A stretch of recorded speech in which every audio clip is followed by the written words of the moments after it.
Hello friends, आप सभी का स्वागत है मेरे बीट अड्डा चैनल पर। आज मैं आपको बीएड के paper gender school and society के टॉपिक स्कूलिंग, जिसे हम स्कूल शिक्षा के तौर पे भी जानते हैं, ये स्कूलिंग स्कूल शिक्षा। इसमें हम लोग क्या देखेंगे? इंट्रोडक्शन में देखेंगे कि स्कूलिंग जो स्कूल शिक्षा है वो होती क्या है, इसके कंसेप्ट्स क्या है, इसका महत्व, इसका और इसका अर्थ क्या है। ठीक है, उसमें नेक्स्ट पॉइंट पे देखेंगे हम लोग इसका क्या ज़रूरत है हमारी, क्या इसकी इम्पोर्टेंस है हमारे स्कूल ऑर्गेनाइजेशन के रूप में। और ये क्वेश्चंस 10 मार्क्स 5 और 10 मार्क्स में पूछे जा रहे हैं। Needs and importance of school organisation, तो ये एक वेरी वेरी इम्पोर्टेंट टॉपिक है जेंडर स्कूल एंड सोसाइटी के लिए। तो वीडियो अंत तक बने रहे। तो चलिए देखते हैं स्कूलिंग के बारे में। Schooling is a training, instruction और एडुकेशन। तो स्कूल जो है, जहाँ पे हम लोग क्या करते हैं, एक शिक्षा लेते हैं, प्रशिक्षण लेते हैं, दिशा निर्देश लेते हैं शिक्षा के मामले में, ये स्कूलिंग हो गया।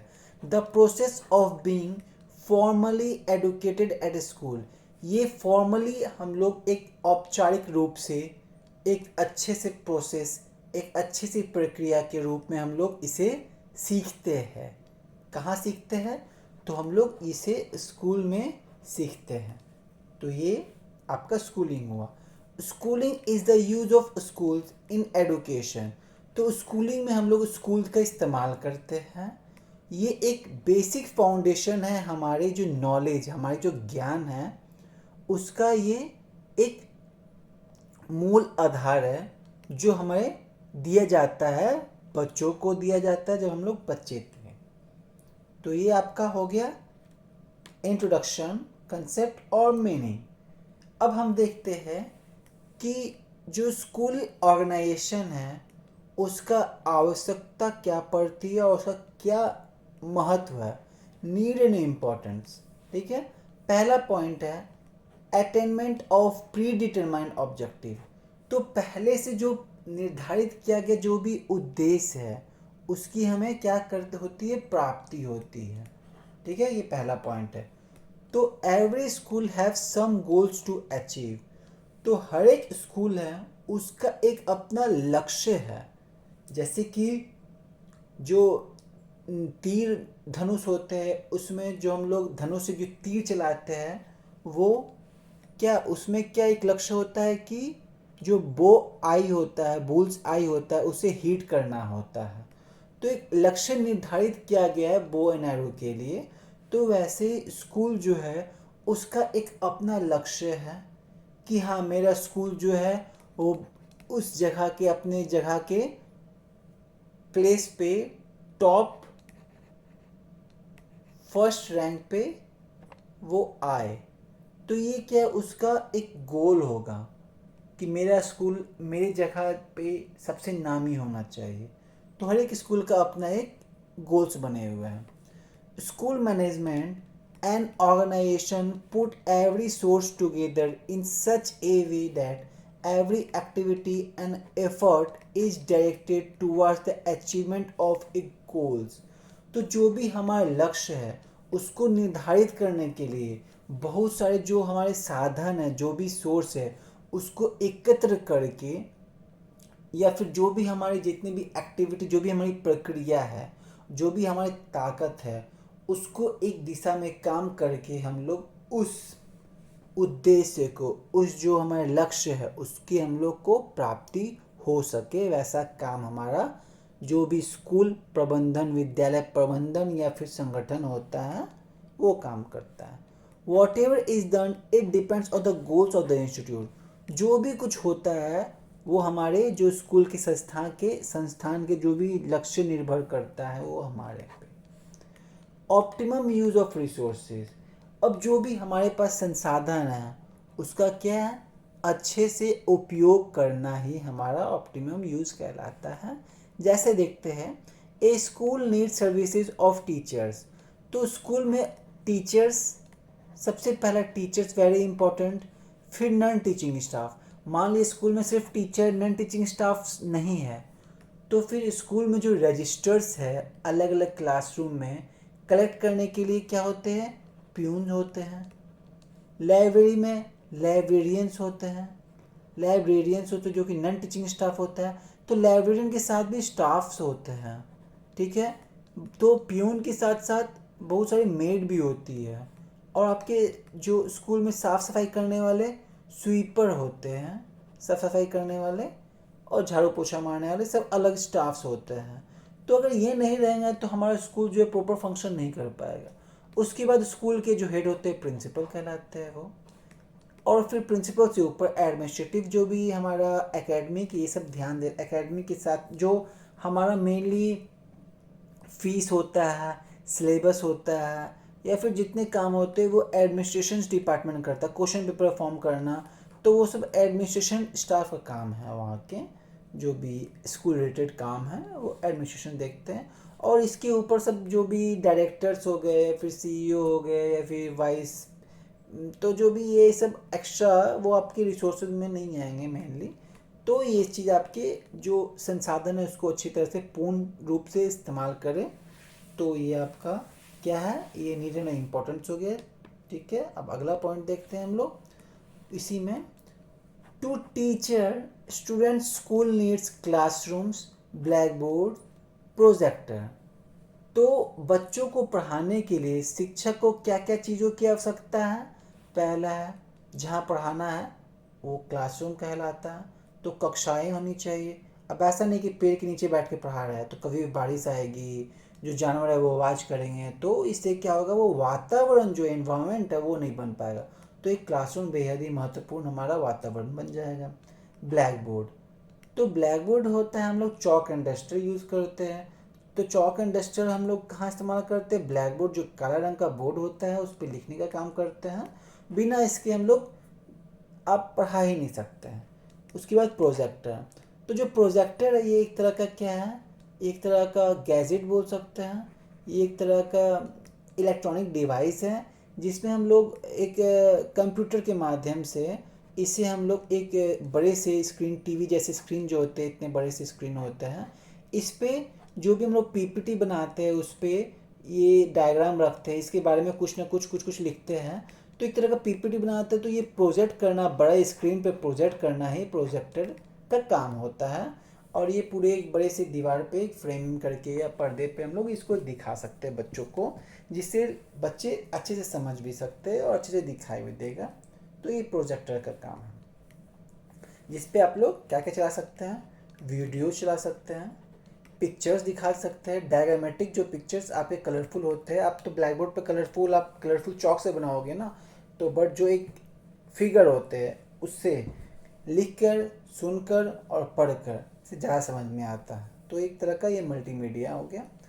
School organisation and management minimise the wastage of time, efforts, money and material. तो जो भी स्कूल प्रबंधन और संगठन है वो कम से कम आपका समय को वेस्ट कर सके। समय का जो बर्बादी है वो नहीं करनी चाहिए, समय बहुत ही मूल्यवान होता है। और जो भी हमारा प्रयास है, जो भी हमारा पैसा है, जो भी सामान है, उसकी बर्बादी कम से कम हो सके, ये हमारा क्या है, नीड्स है। It ensures optimum utilisation of resources, जो भी हमारा पास संसाधन है उसको सही से इस्तेमाल कर सके। That are being used to run the school, school चलाने के लिए रिसोर्सेज का अच्छे से इस्तेमाल कर सके। ऐसा ना हो सके कि जो स्कूल में जो रिसोर्सेज होते हैं, चौक का इस्तेमाल टीचर करते हैं। अब ऐसा ना हो कि भाई चौक जो है वो बच्चे जो स्टूडेंट्स है वो भाई पॉकेट में भर भर के घर लेके जा रहे हैं, तो इससे क्या होगा, स्कूल का जो रिसोर्सेज होगा वो बर्बाद होगा। तो ये काम नहीं करना चाहिए। ओवरकम डिफ़िकल्टीज़, जो भी हमारे पास कठिनाई जो भी होती है उसे हम लोग को क्या करना है, काबू में करना है। ये नहीं कि काबू के बाहर हो जाए, फिर उस पर आप कभी भी अमल नहीं कर सकते हैं। Right path always include difficulties, जो भी हमारा सही से जो मार्ग होता है, जो सही दिशा होती है, उस पर अगर आपको डिफ़िकल्टीज़, कठिनाई मिल रही है तो आप समझ जाओ कि आप उस सही रास्ते पे हो और उसमें डिफ़िकल्टीज आएगी ही आएगी। School also has to face certain problem. अब ऐसा नहीं है कि स्कूल आप खोल लिए तो उसमें कोई भी आपकी दिक्कतें नहीं आएगी। बहुत सारी दिक्कतें आती। कभी कभी आपके सीबीएसई के जो आपके लोग होते हैं, जो भी वहाँ काम करते हैं, तो वो कभी भी इंस्पेक्शन के लिए देखने के लिए आप ये आ सकते हैं, क्योंकि आपका स्कूल जो है +2 या फिर आपके 10th बोर्ड के लिए एफिलिएशंस होंगे या फिर सीबीएसई एफिलिएशंस होंगे, तो वो कभी भी इंस्पेक्शन करने आएंगे। अगर आपके स्कूल में फैसिलिटी नहीं आएगी तो आपको हो सकता है कि सीबीएसई का जो मान्यता मिला हुआ है वो बंद हो सकता है, तो डिफ़िकल्टीज आती हैं। School of organisation and management follows different function as planning, organising and staffing. तो जो भी स्कूल ऑर्गेनाइजेशन, जो भी प्रबंधन और क्या बोलते हैं संगठन होते हैं, वो एक तरह का क्या सर्टिफिकेशन जो होते हैं या फिर वो एक तरह का क्या करते हैं, वो प्लान करते हैं, उसको ऑर्गेनाइज करते हैं और उसको स्टाफिंग का काम करते हैं, ये उसका पालन करते हैं। अगला पॉइंट है ग्रोथ एंड डेवलपमेंट। तो जो भी वृद्धि और विकास होती है, school management and organisation follows proper planning and organisation and direction. तो जो भी प्रबंधन, स्कूल के प्रबंधन और संगठन होते हैं, वो एक तरह का दिशा का, जो भी दिशा है उसका पालन करते हैं, सही डायरेक्शन, इन राइट डायरेक्शंस, और एक तरह से अच्छा प्लान बनाते हैं, अच्छा नियोजन बनाते हैं उसको काम करने के लिए। All these activities help the school to grow and develop on sound footing. तो जो स्कूल बन रहे हैं, जो भी स्कूल का जो ग्रोथ हो रहा है, जो भी वृद्धि हो रही है, वो हमारे एक तरह का मदद करता है, वो एक हमारा आधार बनाता है। Adequate growth and development provide a sense of security and satisfaction among the people who are associated with school. जो भी हमारा ग्रोथ हो रहा है, जो भी विकास हो रहा है, वो हमें एक तरह का क्या देता है, हमें सिक्योरिटी और सेटिस्फैक्शन, एक मन की जो संतुष्टि होती है वो प्रदान करता है, और हमें सुरक्षा देता है, एक भावना प्रदान करता है हमारे, जो भी हमारे स्कूल से एक तरह से जुड़ा हुआ हो उससे। गुड लर्निंग एक्सपीरियंस, ये अच्छे सीखने का एक अनुभव देता है। Learning experience means any interaction, course, programme और other experience in which learning takes place. तो जो भी हमारे सीखने का जो भी अनुभव है, अर्थ है कोई भी क्या बातचीत या फिर पाठ्यक्रम है, कार्यक्रम है या अन्य अनुभव जिसमें सीखना होता है, उससे हम लोग अच्छे सीखने का, उससे हम लोग को एक तरह का अनुभव प्राप्त होता है। अगला पॉइंट है school organisation helps to arrange any such learning experiences. School के जो प्रबंधन या संगठन है, वो हमारे शिक्षण का जो अनुभव व्यवस्था करने में एक तरह का मदद करते हैं। Learning resources, equipments, library, labs are arrange to achieve the goals. तो जो भी सब्जेक्ट्स होते हैं हमारे प्रैक्टिकल्स वाले, उसमें हमारे प्रैक्टिकल्स वाले जो होते हैं, उसमें एक तरह का लर्निंग गोल्स होता है कि हम साइंस को, लर्निंग गोल्स होता है कि हम लोग साइंस के जो प्रैक्टिकल, जो भी हमारे साइंस के जो थ्योरी पार्ट है, उसको और इंटरेस्टिंग बनाने के लिए हम लोग क्या करते हैं, उसको प्रैक्टिकल करते हैं, और वैसे प्रैक्टिकल करते हैं जो हमारे डेली लाइफ से जुड़े हो, क्या हमारे डेली लाइफ से जुड़े हो। इससे हमारा एक स्कूल का गोल भी होता है, और जो गोल्स होते हैं अच्छे रिजल्ट करने के लिए, तो हमारे रिसोर्सेज, स्कूल के रिसोर्सेज और जो फैसिलिटीज़ है उसके बेसिस पे ये डिपेंड करता है। तो स्कूल में अगर लाइब्रेरी नहीं रहेंगे तो बच्चे पढ़ेंगे क्या। अब पता चला कि एनसीईआरटी बुक जो है वो बच्चे उसी से पढ़ रहे हैं, और कुछ बाहरी ज्ञान जो इसकी बुक के अलावा दूसरे बुक का ज्ञान नहीं मिल पा रहा है। जो लैब्स में प्रैक्टिकल नहीं करेंगे तो आप समझ में नहीं आया, कुछ भी अनहोनी होगा तो पता चला कि आप साइंस तो थ्योरी स्ट्रांग है, प्रैक्टिकल रूप से आप कार्य करने के लायक नहीं है, तो बिना इसके तो आप कुछ सीख नहीं सकते हैं। Theory is not only the one thing. अगला पॉइंट है डिसिप्लिन एंड मोरल, जो अनुशासन है और मनोबल। ये objective needs discipline plays a pivotal role for smooth function of the school. तो अनुशासन जो है वो एक तरह से हमारा सुचारू संचालन के लिए बेहद ही महत्वपूर्ण भूमिका एक निभाता है। A sound management of school maintains a discipline. तो जो स्कूल में हमारा एक अनुशासन बनाए के लिए अच्छा प्रबंधन है। Moral of employ is boosted by offering monetary. अब जो एम्प्लॉयज़ हैं, अब एम्प्लॉयज़ क्या क्या होंगे, जैसे कि मैंने बताया था कि एक होता है टीचिंग स्टाफ, एक होता है नॉन टीचिंग स्टाफ, ठीक है, नॉन टीचिंग स्टाफ। इसके अलावा एडमिनिस्ट्रेशन हो गया, उसके बाद आपका प्रिंसिपल हो गया, ठीक है, उसके ऊपर आपके बहुत सारे डायरेक्टर्स, अलग अलग मेंबर्स, कमेटी मेंबर्स होते हैं। तो मॉनेटरी में क्या होता है, ये एक मौद्रिक है, इसमें आपको जो शिक्षक है इसको लुभाने के लिए आप एक तरह का क्या देंगे, अच्छा पैकेज देंगे, बोनस देंगे, सैलरी इंक्रीज कर देंगे। एक तरह का उसको क्या होगा, एक इंस्पिरेशन मिल सकता है या प्रोत्साहन मिल सकता है कि और अच्छा करेंगे, अच्छा से अच्छा करने की कोशिश करेंगे, अलग अलग एग्जाम्पल देंगे जिससे हमारा रिजल्ट अच्छा हो बच्चों का और हमारा स्कूल का भी नाम हो। दूसरा है नॉन मॉनेटरी इंसेंटिव्स। तो नॉन मॉनेटरी में क्या होता है, हम लोग जो प्राइस, जो कैश बोल सकते हैं, जो कैश है वो हम लोग ना देते हुए उसको अवार्ड्स देंगे, अवार्ड्स की तरह से उसको पहचान बनाएंगे हम लोग। जैसे कि जो आजकल सहोदया होता है, सहोदया स्कूल या फिर जो भी स्कूल होते हैं उसमें आपस में आजकल सीबीएसई वालों ने क्या किया है, सीबीएसई वालों ने ट्रेनिंग कर रखा है कि आप इन हाउस ट्रेनिंग और एक ऑनलाइन ट्रेनिंग आपको करना होता है जिसमें आपको एक सर्टिफिकेट मिलता है। तो एक तरह का आपको पहचान बनाया कि आप इन हाउस ट्रेनिंग करके आपको सर्टिफिकेट दे रहे हैं अलग अलग चीज़ सीखने के लिए। तो एक तरह का ये अवार्ड्स, प्राइज, ये टीचर शिक्षक को प्रोत्साहित करने का काम करता है। तो यहाँ तक आपको समझ में आ गया होगा। अगला पॉइंट है इफेक्टिव कोऑर्डिनेशन। जो भी हमारे प्रभावी समन्वय है उसे एक तरह का कोऑर्डिनेशन, जो एक लोग और दूसरे लोग में जो आपस में कोऑर्डिनेट करके जो काम कर रहे हैं, मिलजुल कर जो काम करते हैं, उसे हम इफेक्टिव, उसे अच्छे से धरा पे लाने के लिए, अच्छे से काम करने के लिए देखते हैं। स्कूल ऑर्गेनाइजेशन एंड मैनेजमेंट, जो स्कूल संगठन और प्रबंधन है, helps in bringing best coordination in the school.